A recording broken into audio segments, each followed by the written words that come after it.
కొండ మీద ప్రసంగం యొక్క భక్తి జీవితం నీలో కలిగి ఉంటే నీ కుటుంబం యొక్క హృదయం కూడా మారుతుంది, నీ భర్త హృదయం మారుతుంది, బిడల హృదయాలు మారుతాయి, ప్రజల హృదయాలు మారుతాయి, ఇరుగు పొరుగు వారి యొక్క హృదయాలు మారుతాయి. ఏంటో తెలుసా? దుష్టత్వము నుండి వారు నీతి వైపు త్రిప్పబడతారు. అందుకే ఈ కొండ ఏదంటే బోధించబడిన కొండ.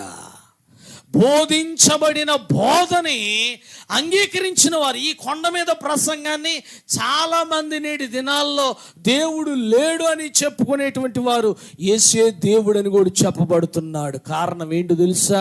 ఈ కొండ మీద ఉన్న ప్రసంగం. అలాంటి గొప్పదనిత దేవుడు ఉంటే నాకు చూపించమను అని అంటూ ఉంటారు కదా. అలాంటి వారి జీవితంలో యేసు ఇచ్చిన సమాధానం ఏంటో తెలుసా? నువ్వు పరిశుద్ధులవైతే ఆయన్ను చూడగలుగుతావు, నీ నేత్రాలు ఆయన